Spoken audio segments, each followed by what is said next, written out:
vamos a hacer en esta charla es introducir el tema de la metáfora, en concreto de las metáforas, lo que vamos a llamar metáforas mentales. Vamos a explicar las cosas básicas de cómo funciona y vamos a repasar un poco de evidencia experimental acerca, bueno, que demuestra que, sobre todo básicamente, que estas metáforas son algo que utilizamos para pensar, que se forman digamos, son un ingrediente esencial del modo en que funciona nuestra cabeza a la hora de representar la realidad, ¿no? El problema general que nos ocupa aquí es el problema de lo que se ha dado en llamar el symbol grounding, que básicamente es cómo conectamos los símbolos que tenemos en nuestra mente, en nuestro cerebro, por ejemplo, el símbolo de casa, ¿no?, con la realidad externa, de modo que podamos saber cuando un cierto aspecto de la realidad pues es miembro de, forma parte de ese concepto, ¿no? Ese es el problema en el sentido más general. Pero claro, si ya de por sí es complicado para cuando se trata de conceptos concretos, donde realmente tienen referentes que suceden en el mundo físico, imaginaros lo que sucede cuando se trata de conceptos abstractos, conceptos que se refieren a cosas que no se pueden ver, tocar, oír, cosas como agujero negro, relación amorosa, felicidad, el bien, la idea de bien, y la idea de tiempo y de número, que he puesto aquí más grande porque los ejemplos, o sea, en la charla se va a centrar sobre todo en estos dos conceptos abstractos, aunque las ideas son de aplicación general, pero vamos a estar hablando sobre todo del tiempo y los números. Entonces, el modo en que, o sea, digamos, la solución, las metáforas mentales se proponen como una solución a este problema de cómo conseguir vincular de cómo conseguimos pensar básicamente sobre estos conceptos abstractos que no tienen esa conexión directa con la realidad, ¿no? Aquí os pongo los tres originales. En principio la idea de metáforas conceptuales, como lo llamaron ellos, es de Lakoff y Johnson, y he puesto aquí también a Rafael Núñez porque con Lakoff son los dos que lo extendieron al mundo de los números. Y como íbamos a hablar mucho de números, pues el punto de partida de ellos fue el análisis del lenguaje. Entonces se centraron descubrieron pues, que hay una serie de patrones en cómo la gente habla sobre este tipo de conceptos, ¿no? Por ejemplo, el modo de hablar sobre objetivos, que es un concepto abstracto, es como si fueran destinos, lugares a los cuales tenemos que llegar, ¿no? El modo de hablar sobre lo bueno y lo malo, pues muchas veces lo vincula a posiciones espaciales concretas, arriba y abajo, o igualmente con el poder. También sobre lo afectuoso y demás lo vinculamos con la temperatura. Lo bueno y lo malo se vincula también con el grado de brillo, lo claro y lo oscuro, y con el lugar de la derecha y la izquierda, ¿no? Aquí tengo otros ejemplos de conceptos incluso un poquito más complicados, como el del amor, el crimen, las teorías, ¿no?, y las ideas. Y aquí un par de ejemplos sobre tiempo y número, donde se ve que hablamos sobre el tiempo como si fuera moverse a lo largo de un camino, y además donde partes de ese tiempo están localizadas en ciertos lugares con respecto a nosotros, en concreto el futuro pues queda delante, el pasado queda detrás, y también hablamos del tiempo como si fuera una sustancia, a la cual podemos tener mayor o menor cantidad, ¿no? Y en cuanto a los números, hay dos grandes metáforas principales, que son las de que los números son pilas de cosas, colecciones de cosas. Y la otra es que los números también son un camino, una línea de números donde están todos ellos ordenados, ¿no? Entonces, bien, ¿cómo se generan, cómo propuso esta gente que se generaban este tipo de metáforas mentales, ¿no? La idea es que el origen de ellas está en experimentar correlaciones que suceden en el mundo de las experiencias concretas. ¿vale? Y, por ejemplo, para el caso de la metáfora del tiempo, donde ponemos el futuro delante de nosotros, el pasado detrás, y el paso del tiempo es moverse a lo largo de ese camino, ¿no? Pues la cosa empieza desde la más tierna infancia con la experimentación del hecho de que al movernos hacia adelante, pues yo empiezo en un lugar y acabo en otro lugar, ¿no? Y mientras tanto va pasando el tiempo. Las experiencias de movimiento hacen que se genere lo que se dio en llamar un esquema de imagen, es decir, una idea que recoge las características comunes a todo ese tipo de experiencias de movimiento, que me dice que hay un origen, hay un camino, hay un destino, y después extrapolar eso, y esto es lo que hace la metáfora, a un dominio del cual no sabemos tanto. Entonces simplemente le aplicamos todas esas experiencias perceptuales a ese dominio. Entonces ese dominio ahora se convierte literalmente en un viaje en el tiempo, donde ahora el origen es un lugar llamado pasado, y el destino un lugar llamado futuro, y el presente es el punto que ocupamos en nuestro camino desde uno hasta el otro, ¿no? Entonces, como hemos dicho, o sea, ese es el mecanismo global, ¿no? La idea es coger experiencias concretas, esquematizarlas de alguna manera y aplicarlas a dominios abstractos de los que no tenemos esas experiencias, y de ese modo nos ayudan a pensar sobre ellas. En principio, este tipo de correlaciones experienciales se dan a distintos niveles, se dan a muchos. La que hemos visto, por ejemplo, implicaría el nivel del cuerpo, entendido en sentido general como las cosas que tienen que ver con nuestra conformación perceptivo-motora. Pero luego también está el mundo del lenguaje, donde, por ejemplo, si nosotros escuchamos todo ese tipo de expresiones que os he puesto antes, el hecho de que oímos hablar de esa manera ya me está exponiendo a correlaciones entre ese concepto del que estamos hablando y los conceptos concretos que mencionamos a la hora de hablar de ese concepto, ¿no? Y en el mundo de la cultura, pues también hay un montón de convenciones culturales y demás que muestran este tipo de correlaciones. Ahora os voy a poner unos cuantos ejemplos para que se entienda mejor, ¿no?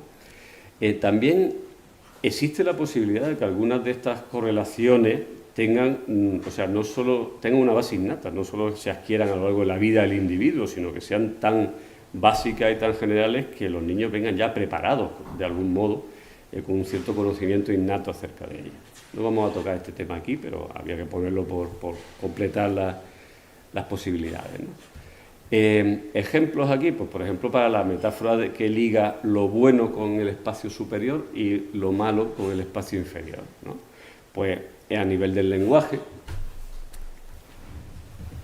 aquí escuchamos expresiones así que hacen que experimentemos esa correlación.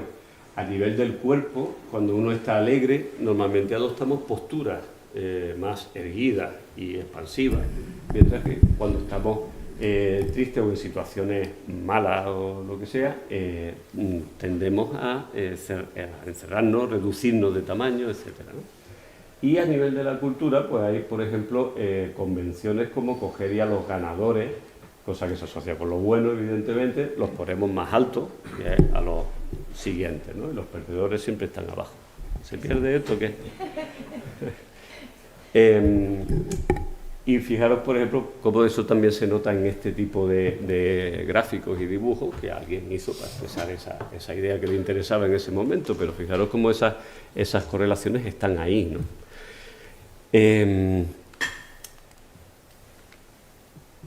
Y aquí otro ejemplo que os pongo sobre el del tiempo, que es el que nos ocupa, y vemos cómo del modo en que hablamos, el modo en que nos movemos, como hemos revisado antes, y en la cultura, el modo en que escribimos y representamos el paso del tiempo, liga de forma sistemática el paso del tiempo con el avance a lo largo del espacio, en el caso de la cultura, sobre todo sobre la página impresa, y en este caso en la misma dirección en la cual se desarrolla nuestro sistema de escritura, de izquierda a derecha o de derecha a izquierda si escribimos árabe o hebreo, etcétera. Y con respecto a los números, las correlaciones experienciales que ligan los números con el espacio vienen, por un lado, del cuerpo, con nuestra capacidad de percibir lo que es la numerosidad, nuestro sentido básico de numerosidad, que nos permite distinguir cantidades pequeñas de forma precisa muy rápidamente y cantidades mayores también, aunque no de forma tan precisa, y montones de experiencias que tenemos en formar colecciones de objetos, pilas de objetos y, muy importante, en contar con los dedos, que es un modo de asociar de forma sistemática espacio y número. Y luego en la cultura, pues tenemos un montón de convenciones culturales como el uso de líneas numéricas que enseñamos a los niños en la escuela desde pequeñitos, gráficos donde los números se crecen asociándose al espacio de modo sistemático, y también he puesto ahí de nuevo el finger counting porque el contar con los dedos también tiene un componente cultural muy importante. En cada cultura nos enseñan a contar con los dedos de modos distintos. Entonces eso, la gran cuestión de la que va la charla a partir de ahora es si todo esto son maneras de hablar o a nivel cultural pues convenciones puramente o son maneras de pensar. Entonces para ello vamos a revisar una serie de estudios en los cuales a la gente se le pide que haga cosas en las cuales normalmente no hay que hablar o no hay que expresar convenciones de forma directa, sino que se les pide pues, bueno, que resuelvan pequeños problemas que tienen que pensar y se busca ver indicios de que en su conducta muestren que están pensando de forma acorde con estas metáforas que se notan en el lenguaje y en las convenciones y demás, ¿no? Y lo vamos a ver en cuanto al tiempo y a los números. Y en concreto, dentro de tiempo y número, a la metáfora que liga el tiempo con el movimiento a lo largo de una línea, ¿vale? Y los números también con el movimiento a lo largo de una línea. Empezamos con el tiempo. El primer estudio que os voy a contar es este, en el cual lo que hacían era presentar en pantalla, parecía una pantalla en blanco, ¿vale? Y presentaban en la pantalla una línea que crecía. Ahí he puesto, había líneas más cortas y líneas más largas. Pero lo importante es que no se presentaba así como está, sino que se presentaba creciendo, ¿vale? Por lo menos en el primero de los experimentos de esta serie. Y la línea podía crecer más o menos rápidamente. Entonces había casos en los cuales la línea crecía poco pero muy despacito, y casos en los cuales crecía mucho pero muy rápido, y casos en los que crecía mucho pero en el mismo tiempo que la línea corta. Es decir, estaban todas las combinaciones posibles de crecer mucho o poco y crecer lento o rápido, ¿vale? Entonces, en este estudio lo que se le pedía a la gente, después de aparecer la línea, podía aparecer o bien una X o bien un simbolito, un reloj de arena. Si aparecía la X, lo que tenían que hacer era coger el ratón y hacer clic en alguna parte de la pantalla donde quisieran y luego hacer clic en otro sitio indicando la longitud de la línea. No hacía falta que fuera exactamente en el mismo sitio que apareció la línea, donde quisieran, pero tenían que estimar cómo de larga había sido la línea.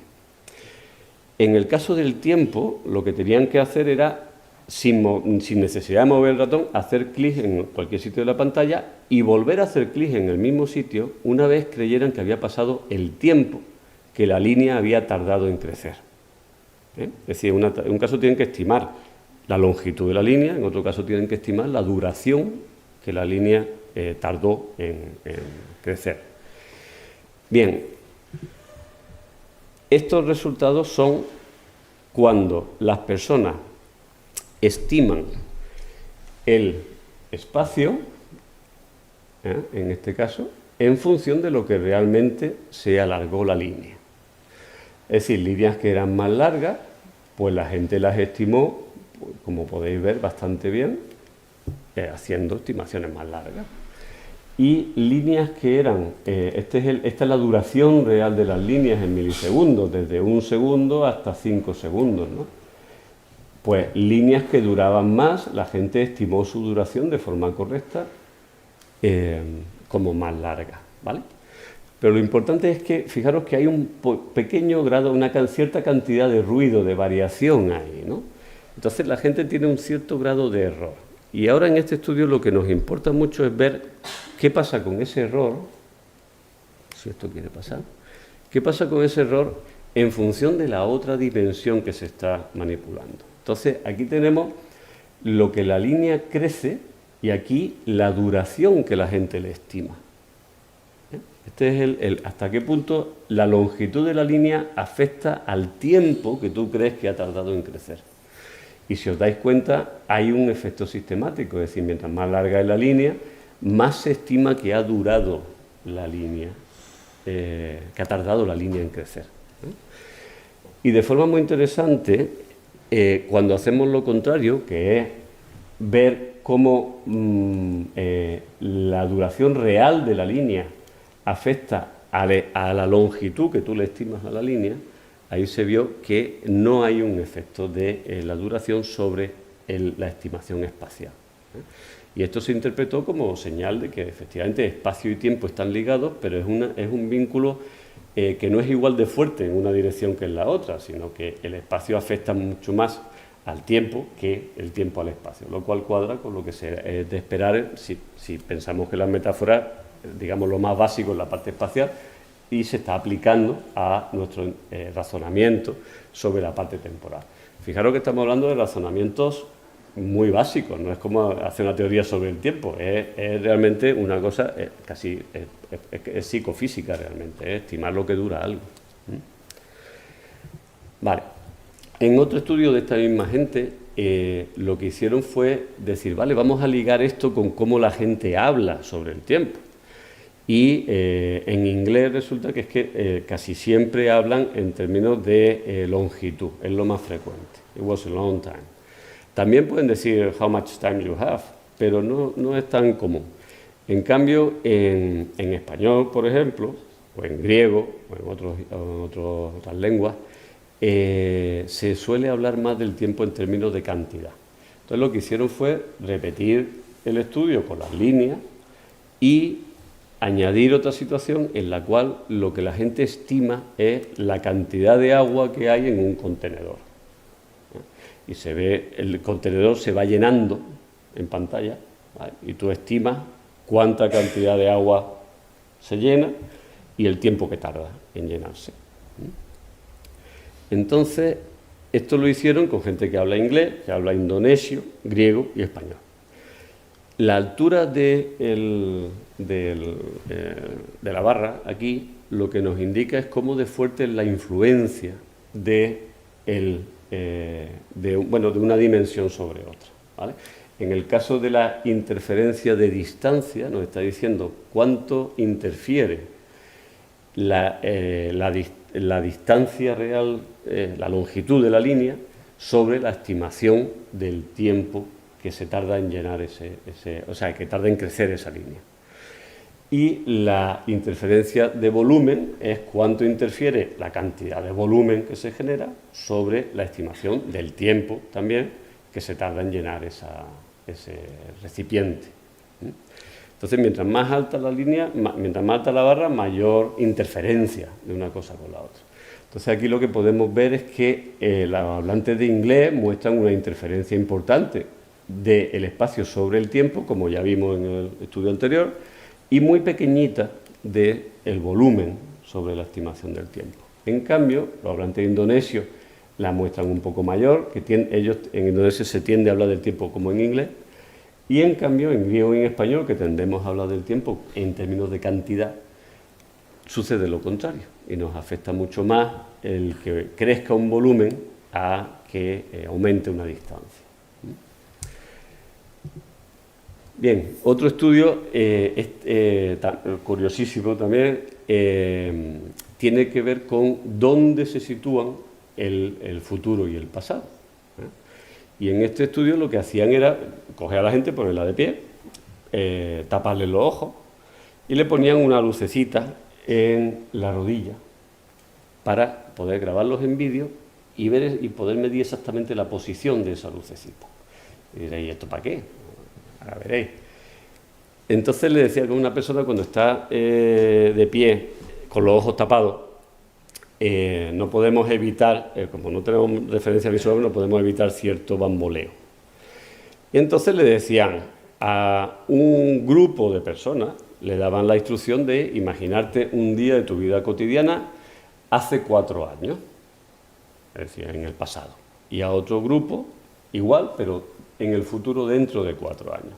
Y lo que medían era si esta lucecita, si la persona, o sea, la lucecita y la persona entera, evidentemente, se movía, se desplazaba ligeramente hacia adelante o hacia atrás. Estos son los resultados a lo largo de 15 segundos de imaginación. O sea, la persona estaba con los ojos cerrados imaginando el pasado o el futuro. El grupo que imaginaba hacia el pasado, este sería el punto de reposo, el grupo que imaginaba hacia el pasado tendía a irse un poquito hacia atrás. Y el grupo que imaginaba el futuro tendía a echarse un poquito hacia adelante. De modo absolutamente inconsciente para ellos. No se iban a dar cuenta lo más mínimo. Además estamos hablando de una desviación que el máximo a lo que llegó fue del orden de 3 milímetros.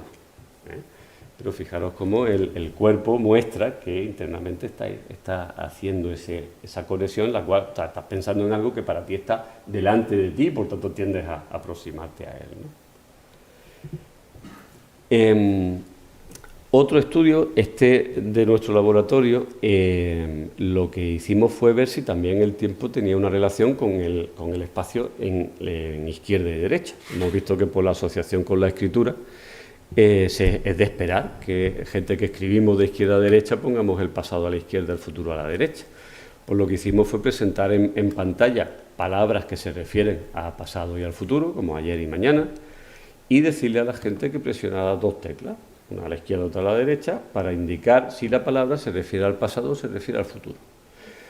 Y en distintos ensayos y bloques del experimento se dan combinaciones distintas de las instrucciones. Entonces, por ejemplo, en este caso que tenéis aquí en pantalla, la palabra de pasado aparece a la izquierda, la palabra de futuro aparece a la derecha. Y además, a la persona se le ha dicho que cuando la palabra sea de pasado, presiona la tecla izquierda, y cuando sea de futuro, presiona la tecla derecha. En estas condiciones, todo es congruente con la hipotética metáfora mental de que el pasado está a la izquierda y el futuro a la derecha. Pero había otras condiciones en las cuales había una incongruencia de posición en pantalla, el pasado está a la derecha, el futuro a la izquierda, pero no incongruencia de respuesta. En otra había incongruencia de respuesta, pero no en la pantalla, y en otra, bueno, no tengo la letra, pero os podéis imaginar, incongruente en todo, ¿no? Vale, los resultados fueron estos. Esto es tiempo de reacción, esto es el tiempo que uno tarda en apretar la tecla.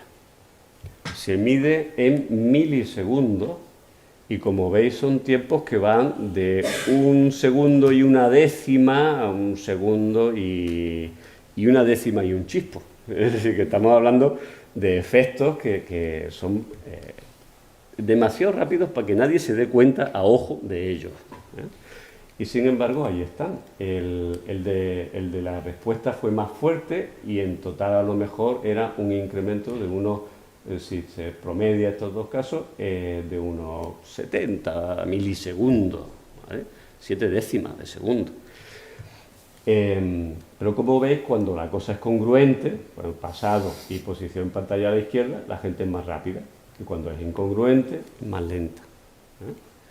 Cual indica la existencia dentro de tu cabeza de ese tipo de asociación, ¿no? Para ligar esto con cómo habla la gente, estos autores, Boroditsky y demás, se dieron cuenta de que los chinos hablan mucho diciendo que el pasado está arriba y el futuro está abajo. Tienen expresiones para hablar del año que viene, que dice es el año de abajo, y el año pasado, el año de arriba. Entonces dijeron, bueno, estos tendrán una asociación vertical del tiempo. Pues para comprobarlo lo que hicieron fue presentar 2 fotos. O sea, en cada ensayo, una tarea de tiempo de reacción también, se presentan muchas de estas. Presentan una foto y luego otra. Y son fotos que tienen una relación temporal. Entonces puedes presentar la foto del Woody Allen joven seguida del viejo, o al revés, primero el viejo y luego el joven. Y lo que tienes que decir es si la segunda foto es antes o después que la primera.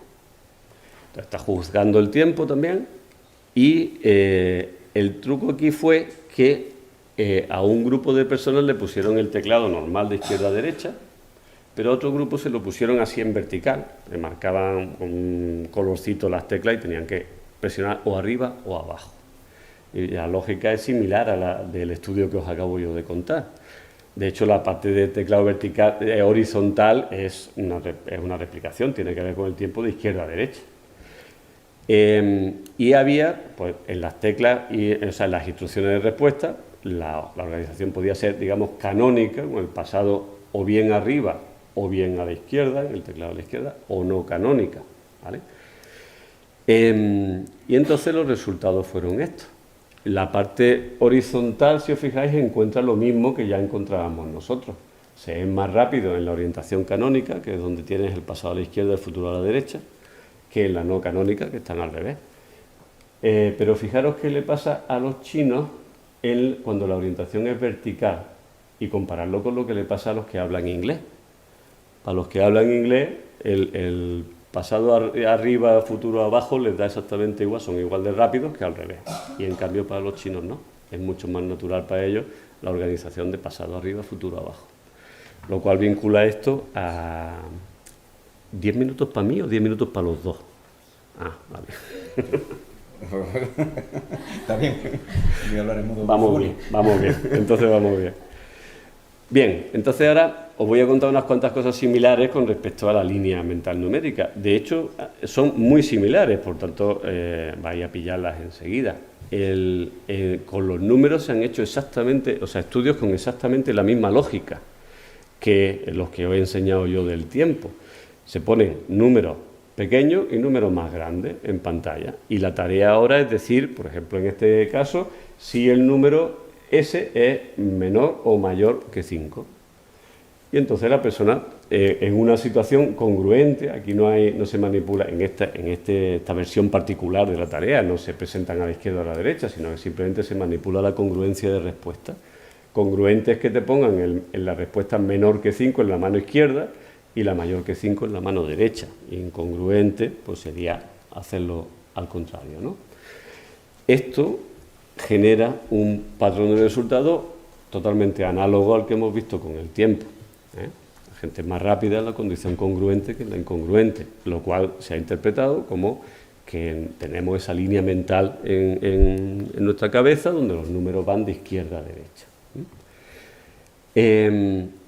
Y para sacarle un poco más de partido a esto, lo de la línea mental numérica, para demostrar que no solamente la usamos para una cosa tan básica como localizar los números en el espacio, sino realmente para razonar, hay un uso básico de la línea mental numérica que es usarlo para hacer sumas y restas. Si tú sumas a un número, a 7, por ejemplo, le sumas 3, tú lo único que tienes que hacer es desplazarte a la derecha 3 posiciones y encuentras el resultado de la suma. Si a 6 le quitas 5, te desplazas hacia la izquierda, ¿no? Bueno, pues en este estudio que os voy a contar lo que hicieron era lo siguiente: cogían a las personas y las ponían en una habitación, le decían, poneros a andar para adelante. La persona iba andando despacito para adelante. Y en un cierto momento le decían un número inicial, le decían 342. Sumar hacia la derecha, ya. Y entonces la persona en ese momento torcía a la derecha y empezaba con 342 y iba sumando. Ya previamente le habían dicho que lo que había que sumar o restar era 3. Y entonces decía 342, 345, 348, 351, ¿vale? Iba así hasta que pasaban exactamente 22 segundos y ya le decían párate. Aquí lo importante, claro, es si la orden es sumar o es restar. ¿Y para qué lado te han dicho que vayas? Si para la derecha o para la izquierda. Y lo que se mira es cuántas sumas eres capaz de hacer en ese intervalo.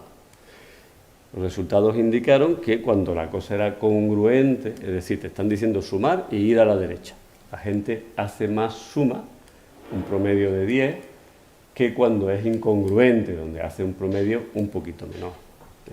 No es que sea un gran efecto, no os preocupéis de si alguna vez os toca hacer cuentas yo no sé, en algún caso de desplazamiento hacia un lado o hacia otro, no va a afectar mucho, pero se nota, ¿vale? Bien, y con esto yo voy a iniciar la segunda parte de la charla, pero le toca a Javier la mayor parte, porque aquí lo que nos vamos, habéis visto una serie de fuentes de evidencia, ¿no? Pero nos vamos a centrar ahora en una que manifiesta las metáforas con las que pensamos de un modo especialmente evidente, y es que es el modo en que movemos las manos cuando estamos pensando sobre algo. Entonces, yo solo voy a contar el primer estudio, que fue posiblemente el que inició toda esta exploración, ¿no? Que es también de Rafael Núñez, como el otro que vimos antes, pero ahora con hablantes de una lengua que se llama aymara y que se habla en esta zona de los Andes, vaya, en esa confluencia de varios países. Y no es una lengua muy minoritaria, tiene un montón de hablantes, ¿eh? Entonces, esta gente, ellos se dieron cuenta de que esta gente habla del pasado y del futuro de un modo un poco distinto que nosotros. En lugar de decir de que el futuro está delante, ellos hablan usando palabras que hacen referencia a si una cosa se puede ver o no se puede ver. Y lo que hacen es que cuando hablan sobre el futuro usan la palabra naira, que significa ojo, vista, enfrente, y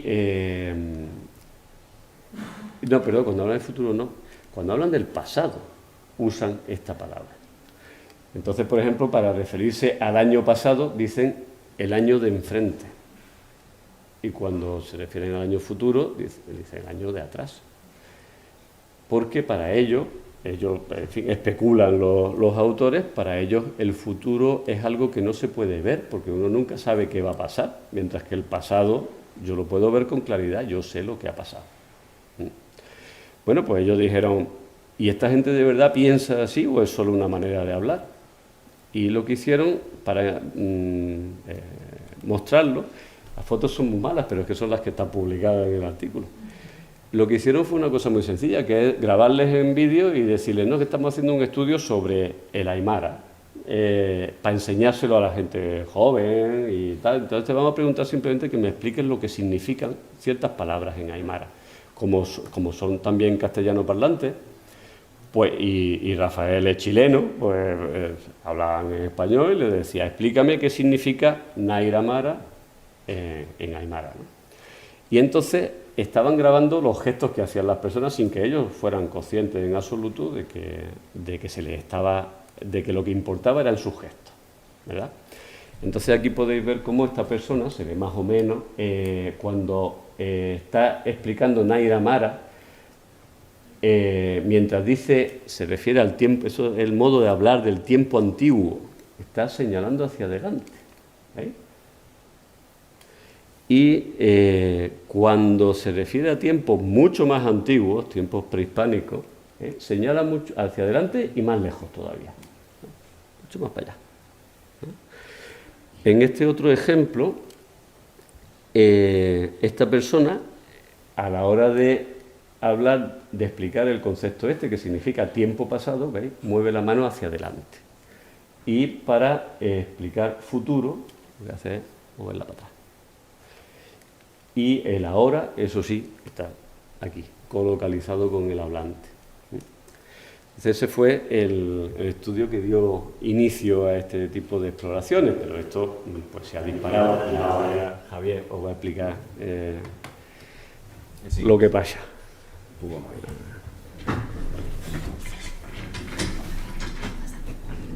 móvil? Vale. Muy bien, pues entonces seguimos para acá y ahora dice PowerPoint, no sé qué, y qué pequeñito está esto. ¿Será este? Misterio. Sí. Ok, pues entonces, ¿aquí se está viendo? Sí. Pues como ha dicho Julio, efectivamente esto se ha disparado. Y ahí vengo yo a disparar con metralleta. Os voy a poner un montón de ejemplos, efectivamente, de... Vale, soy Javier, no Julio. De cómo funciona el tema.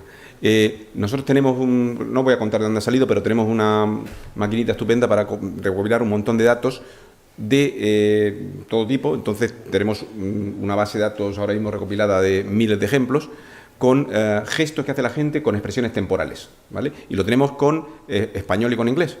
Entonces, a ver, ¿y esto cómo puedo darle yo esto aquí? ¿Así? Uy, qué pellino me sale esto, qué rollo. Uy, ¿sale algo? Sí, se está viendo. Sí, pero no se oye. Uy, vale, está todo el mundo diciendo from beginning to end, ¿vale? Entonces, a ver, ¿por qué sale esto aquí tan pequeñillo? Quizá te ayuda si lo ves aquí. Si lo veo aquí, vale, lo veo aquí, vale. ¿Dónde está esto? Aquí estoy. Vale, vamos a empezar de nuevo. Aquí, check, y vamos ahí. Entonces, este señor dice from beginning to end, y veréis que dónde está el beginning y dónde está el end. Otra se me ha perdido, a ver. From the beginning to the very last frame. From beginning to end. From beginning to end. From beginning to end. From beginning to end. From beginning to end. From beginning to end. I wasn't working on Casual Vacancy from beginning to end. It's like from beginning to an end. From beginning to end every year. From Beginning to end. Vale, esto está bastante claro que efectivamente ahí está el beginning y aquí está el end, ¿vale? A la izquierda y a la derecha. Y no es un ejemplo que hemos pillado por casualidad, sino hay miles directamente. Este señor va a señalar a las elecciones del mes pasado. Mirad dónde están esas elecciones. De las elecciones del mes pasado, dice... The outcome of last month's presidential election. Last month. Deal. This is an old deal. ¿Vale? Last month está aquí. Ahí está el last month.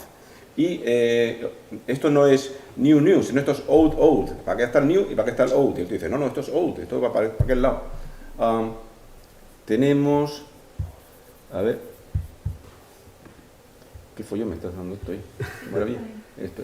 Esto es sagittal, que entonces también por cierto, esto es lateral, pero también tenemos sagital. Por ejemplo, este se está hablando de... From start to finish. He's done from beginning to end. He's done from beginning to end.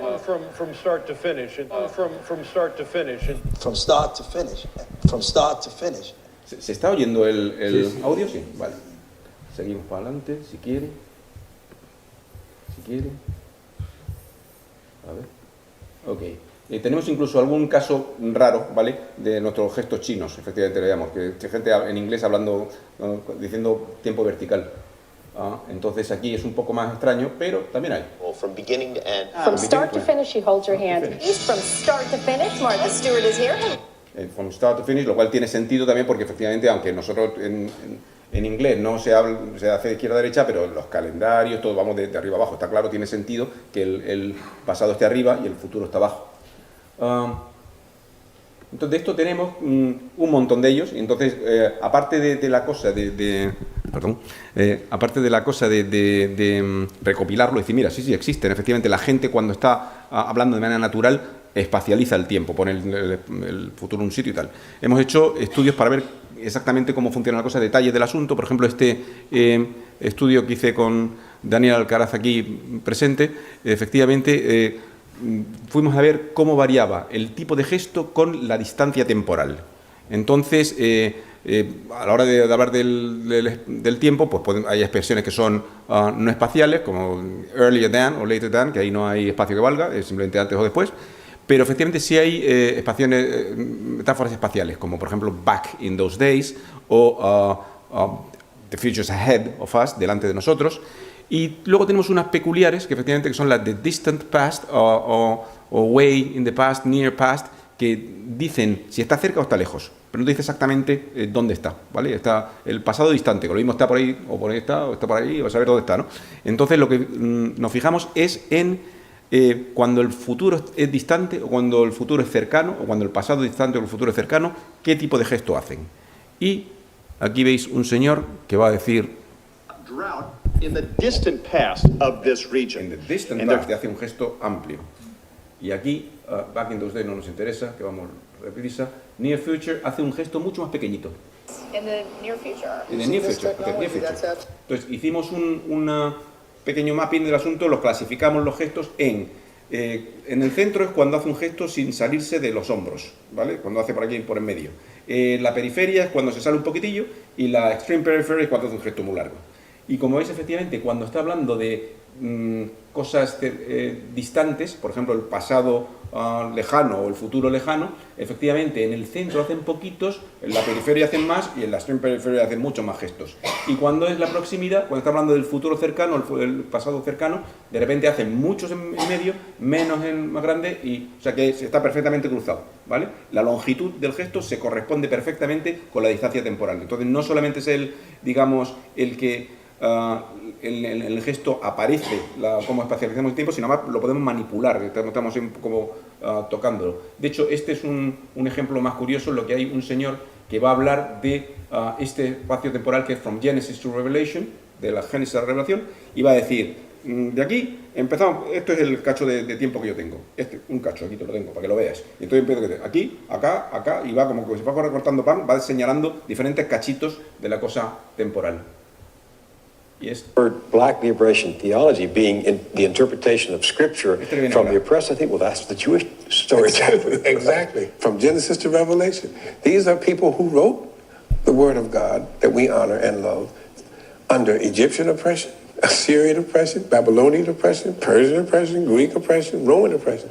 So that their understanding of what God is saying is very different from the Greeks, the Romans, the Egyptians. Tienes aquí tu línea temporal, por aquí, por aquí, por acá, por allá, y puedes espacializarle, señalar, mira, estos son los romanos, estos son los griegos, estos son los no sé cuántos, y directamente estás cogiendo el tiempo y lo has espacializado y señalas diferentes cachitos del tiempo vamos, se entiende perfectamente, ¿no? No sé el tiempo, no sé cómo lo llevo, pero vamos, esto yo voy a meter y seguimos ahora con gestos en la línea numérica para hacer un poquito la otra cosa. En este estudio, también hecho aquí con mi colaborador, efectivamente, cogimos verbos y frases que tienen que ver con suma y resta, en inglés. Lo hicimos primero en inglés, con addition, que cogimos esto nombre más nombre, o la palabra addition, la palabra add, excluimos el in addition, que significa además, que ya se nos complicaba por el asunto, o subtraction, pues bueno, pues tal menos tal, subtraction, tal. Entonces estamos viendo qué tipo de gestos hacía la gente cuando hablaba. Y bueno, pues nos salían algunas cosillas. Bueno, pues, los gestos laterales son los más importantes, en dos casos, sagitales más o menos lo mismo, verticales, hacen más gestos puntuales, que en otro día que tenga más tiempo lo cuento mejor. Pero vamos, lo importante de esto es cuando ves efectivamente la dirección de los gestos. Y efectivamente, de manera perfectamente coherente con lo que nos ha contado Julio antes, cuando estás hablando de sumar, haces un gesto hacia la derecha. Más gestos que hacia la izquierda. Y cuando estás hablando de restar, haces un gesto para la izquierda, mucho más que para la derecha. Y lo mismo con, eso sería la metáfora de la aritmética como un caminito, y luego la cosa de juntar, sumar o restar, como poner cosas o quitar cosas, lo de la numerosidad, pues efectivamente tienes, cuando haces sumar, es como si pusieras una cosita, y cuando haces restar, es como si la quitas. Entonces, gesto para adelante, sumar, gesto para atrás, restar. Y aquí veis, lo hemos replicado en español y sale como un tiro también, sale fantástico. Y aquí tienes un señor del telediario que dice... El servicio social de la mujer, cambiemos de asunto, que era obligatorio cumplir durante el franquismo, podrá sumar para obtener la jubilación anticipada. Entonces sumar y se va hacia la derecha, porque se suma a la derecha. Este es el mismo. Aquí otro de sumar a la derecha. Es brutal, ¿no? Lo importante es aportar un punto de vista nuevo. Y yo creo que eso no viene a decir que este es el único importante, sino que viene a sumar con otros que ya conocíamos. Sumar, vas sumando a la derecha. Y si quieres restar, pues haces esto. Por un lado, me vas a... Lo restas de la red eléctrica. Lo restas de la red eléctrica. Entonces, que lo he hecho con esta mano y he hecho lo restas. De la mano derecha se ha ido para la izquierda. Lo restas de la red eléctrica. Por un lado, me vas a... Lo restas de la red eléctrica. Allá. Y aquí hace un sagital que lo que hace es tirar para atrás. Dice, esto lo restamos, puedo sumarlo o puedo restarlo. Y entonces hace lo siguiente. Esa falta de gestión es por lo que se restó deuda. Se restó, ¿vale? Esa y aquí tenemos uno más moderno de Pedro Sánchez en persona, sumando y restando, haciendo gestos sagitales. Entonces veis efectivamente lo que hace este caballero. La derecha y sus tres siglas, si tienen oportunidad, sumarán para restar derechos. Para restar, ¿vale? Sumarán para restar derechos. Si sumas es que vas para adelante y si restas es que tiras. ¿Quieres restar derechos? Pues restas para acá. Por cierto, eso os he puesto lo de español porque estamos aquí en el sitio, pero vamos, el original era en inglés y efectivamente sale también estupendamente. Et cetera. Then she says, when you add another commitment, you have to Add another commitment, get your husband to walk the dog because adding a commitment, que lo añades para adelante. Otro más de estos, a ver. The dry state, and adding lemon is You wonderful. add because lemon. You add lemon, entonces tienes el lemon aquí y you add it. Y este, en cambio, lo quita. Yes, and take her DNA and put it into your fertilized egg and subtract yours so that you can get what you Entonces, want. aquí y you subtract it. Coges un cachito y lo acabas Yes, and take 10 minutillos que voy a hacer lo que pueda. The deeds, when you think about if you subtract the polarizing You business subtract model no sé of cuántos. the media, Acabo de sustraerlo. you have para mí. Vale. Hasta ahí, entonces, esto creo que queda claro que los gestos están ahí y que digamos que las metáforas influyen en una manera de pensar. Entonces, cuando estamos gesticulando, razonamos con nuestras manos con respecto a esto, de manera perfectamente coherente, que no es una casualidad que de repente hemos pillado un gesto, sino hay muchísimos y lo hacemos todo el tiempo. En la última parte de la charla hemos visto cómo efectivamente la primera parte era estudios experimentales en los que quiere demostrar una conexión entre un dominio fuente y un dominio meta. Entonces lo que hace es manipulas un poquito en el dominio fuente y miras a ver si el dominio meta se ve afectado. Entonces si quieres, por ejemplo, ver si la alegría y la felicidad están influidos por la verticalidad, pues entonces manipula la verticalidad, que es el source domain, lo pones la palabra arriba y dice que a la gente que haga el gesto, la tarea de target domain, que es esto feliz o es triste. Entonces lo pones arriba, y lo pones abajo, y entonces miras a ver si manipulando el source domain se ve afectado el procesamiento del target domain, del dominio fuente, dominio meta. Se supone que efectivamente si está arriba feliz eres más rápido, está abajo feliz eres más lento, etcétera. Este es ligeramente visto los gestos también, y ahora este es un poco diferente. Efectivamente, esto es ver efectivamente si las metáforas influyen en nuestras decisiones, en la toma de decisiones, en cómo razonamos. Hasta ahora hemos visto efectivamente que las metáforas reflejan las representaciones conceptuales subyacentes, y ahora vamos a ver cómo efectivamente manipular las metáforas hace que influyamos en cómo razona la gente, que es lo que se supone que deberíamos esperar. En este sentido, el paradigma experimental es ligeramente diferente. Vais a ver efectivamente que la gente le ponemos a razonar sobre un determinado dominio meta y le damos un dominio fuente 1 o un dominio fuente 2 y a ver qué pasa, a ver si efectivamente lo hacen de manera diferente. Si lo hacen diferente, efectivamente es que hay algún tipo de efecto. Entonces, esto lo pongo en inglés por no ser muy... por no traducirme, no ser demasiado traidor al original. Este estudio, que es el más famoso de todos, de Thibodeau-Boroditsky, le daban a la gente un texto sobre el crimen en una ciudad inventada, que era Addison.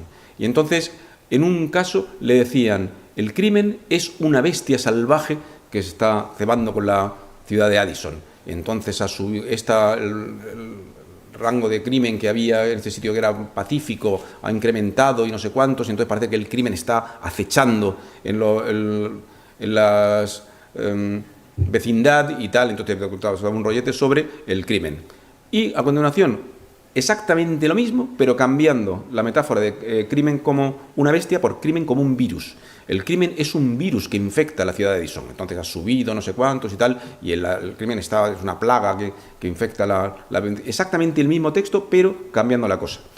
Y lo que vieron es que después de un grupo leía un texto, un grupo leía otro, y luego le preguntaban, ¿qué hacemos para solucionar esto? Y entonces parece ser que la gente que había leído aquello utilizando la metáfora del crimen como una bestia, tendían a dar soluciones mucho más, digamos, violentas o fuertes, ¿no? Era de penas de cárcel, más policías, lo que fuera. Mientras que los que habían leído como virus aplicaban cosas más sociales.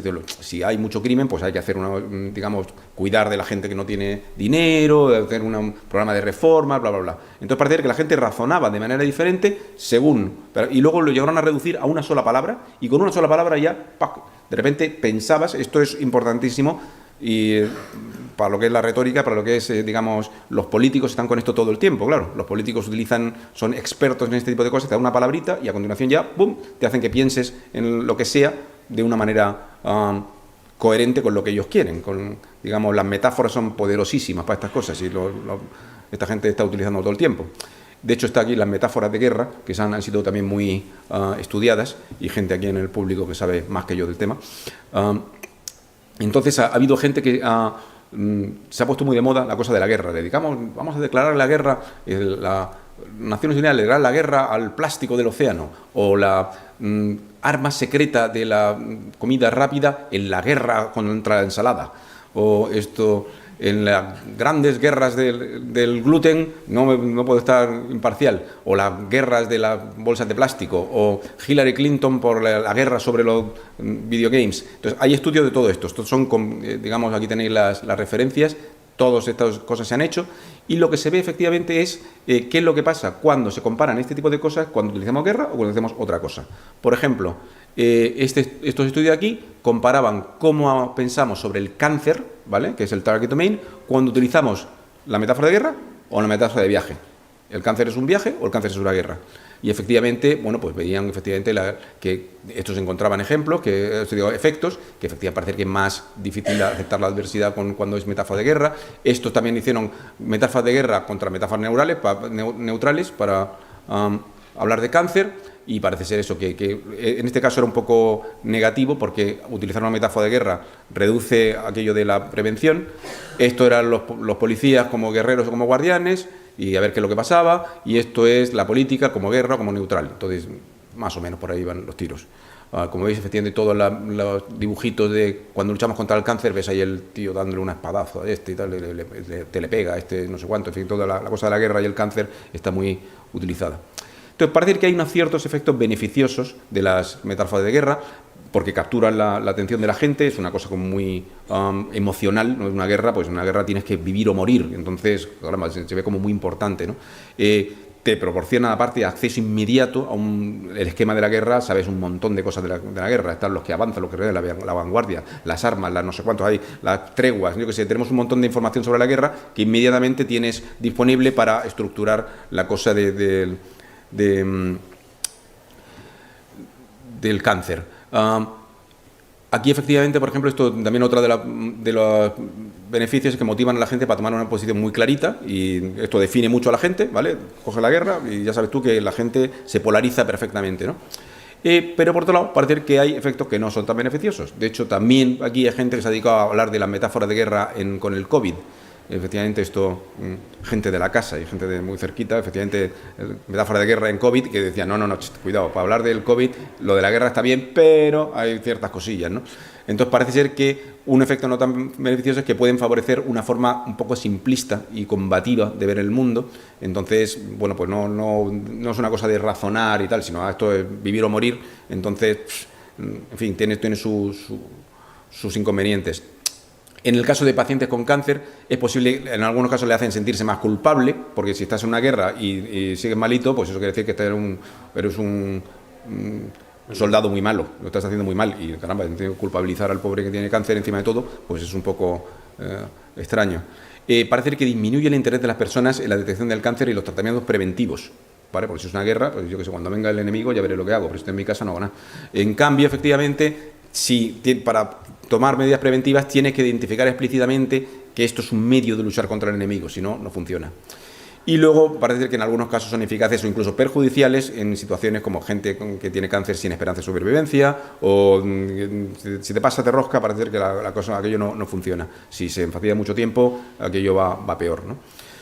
En cualquier caso, está claro que la influencia de una metáfora u otra también está, hay un montón de estudios que han demostrado que está ahí de todas y no hay manera de saltárselo.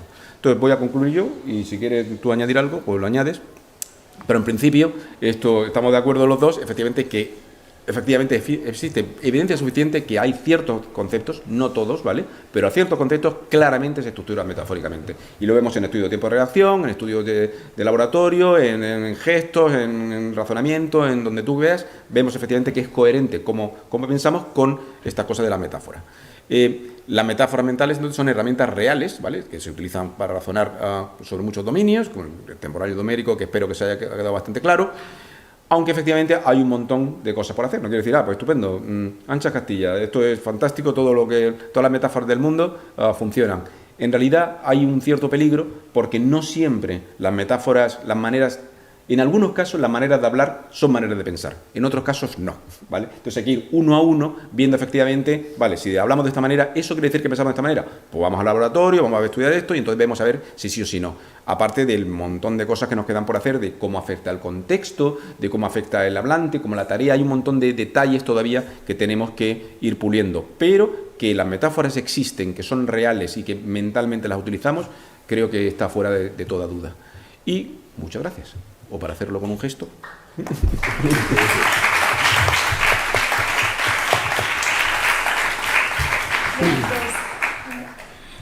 Muchas gracias. Tenemos, yo creo, dos preguntas, porque hemos conseguido retrasar el café, me han dicho por el pinganillo, así que podemos tener 5 minutillos de preguntas, que además han sido unas charlas interesantísimas y seguro que tenéis alguna pregunta, duda, ¿qué hacer?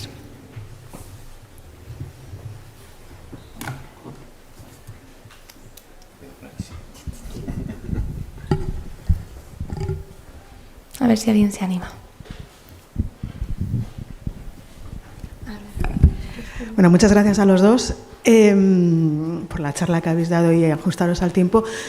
No es una pregunta, es una duda, si sabéis, sobre todo con lo de los sistemas numéricos y la parte de gestualidad, ¿no? Claro, lo que he visto, lo que sé que el trabajo es con el inglés y el castellano, que ambos van de izquierda a derecha, mismo tipo de sistema de enseñanza de matemáticas. Sí. Entonces, mi pregunta es, se va a hacer este mismo tipo de experimentos con culturas en las que no utilizan este tipo de sistema, cuando suman ábacos, todo ese tipo de sistemas donde son colocaciones y no es una cosa lineal, ¿no? Si sabéis si hay, o si podéis inferir un poco qué es lo que se podría esperar en este tipo de situaciones, ¿no? Donde la manera, por ejemplo, que tienen los niños, ¿no? Y hay mucha bibliografía también, y ya sabéis vosotros, y trabajáis en ello, ¿no? De enseñanza, ¿no? De poner y señalar, adelante, detrás, y que mejora. Claro, son sistemas como el que hemos aprendido nosotros a sumar o restar, pero ¿qué pasa con esos otros sistemas donde no es una línea, como se entiende? Si sabéis. Pues eso, a lo mejor, Julio, yo sé que efectivamente en la cosa de numérica parece ser que es bastante universal de izquierda, no universal, pero va mucho más extendida que incluso lenguas que escriben de un lado a otro, de repente al sumar lo hacen efectivamente al revés. Entonces esto, en el caso de los ábacos no tengo, o sea, en principio dice, bueno, pues vas sumando y vas bajando, entonces pues tendría que haber un efecto por ahí. Aunque mi conocimiento de los ábacos es limitado, entonces no sé efectivamente si de repente me llevo 4, entonces subo, entonces no sé, de repente no sé exactamente eso. Tendría que saber un poquito mejor cómo funciona un ábaco para ver efectivamente si se pueden generar hipótesis buenas. Pero efectivamente, en principio, a mí me parece una cosa estudiable. Tampoco tengo claro qué población vas a hacer que funcione fundamentalmente con ábacos y no esté contaminada por la otra cosa de la escritura. No sé si sabes tú cosas de... El tema con los números, ¿esto funciona? No, tienes que pulsar. Tengo que pulsar. Aquí, eso, ahí está. El tema de los números es que, aunque la línea numérica tiene una relación con la escritura, parece que tiene una relación mucho más fuerte con los sistemas de contar con los dedos. Entonces, aparte de eso, a eso se le añade el hecho de que en la relación con la escritura, en el caso de los números, es una relación muy peculiar. Incluso en los sistemas de escritura que van de derecha a izquierda, los números muchas veces se escriben como los escribimos nosotros. De modo que tú ves, aunque en árabe, por ejemplo, existen números en árabe que se escriben de derecha a izquierda, pero es más habitual en ellos, en esta gente, escribir de derecha a izquierda, llegar al número, poner 1924 y luego seguir por aquí para allá. Es decir, para los números, y aparte de ello, incluso los hablantes de árabe y en esto, en fin, en lo que se lee, lo que se escribe, etcétera, en este tipo de idiomas, los gráficos están organizados de izquierda a derecha, igual que los nuestros. Es decir, que para el mundo de los números la escritura no aporta una experiencia tan consistente en una dirección contraria. Y además se añade el hecho de que el elemento clave para adquirir esa asociación entre números y espacios son los dedos, más que la escritura. Entonces depende mucho de cómo se cuenta con los dedos. Y hay un estudio bastante recientito del Casasanto donde disocian estas dos cosas. Se ve como manipulando la dirección de lectura, en la cual una persona está leyendo en ese mismo momento, ¿vale? Tú puedes hacer que empiece a asociar el pasado con la parte derecha y el futuro con la izquierda, pero eso no afecta a sus asociaciones de los números. Y en cambio, a esa persona le hace que cuente de un modo distinto y afecta a sus asociaciones de los números, pero no a las del tiempo. Así que aunque las dos líneas parecen que dice esto es lo mismo, pues no es lo mismo. Y tiene que ver con, esto va a lo que decía Javier, que quedan muchos detalles por pulir. Cada una de estas metáforas tiene sus propios orígenes experienciales y es responsiva a los suyos propios, no a otros factores. Y luego está este estudio de Exótico que ha sacado el Stanislao, que de los pollitos cuentan de izquierda a derecha, dice él. No lo sé, pero vamos, hay un estudio por ahí que efectivamente dice los pollitos, como los humanos, cuentan de derecha a izquierda, de izquierda a derecha, perdón. Entonces, yo he leído gente entusiasmada y gente diciendo, ¿pero esto qué es? Que no se lo creen del todo, pero por lo menos la gente, como veis, está estudiando de todo, no ya los abacos, sino hasta los pollos. Vale, pues muchas gracias. Vamos a pasar a la siguiente sesión y un fuerte aplauso otra vez para los ponentes.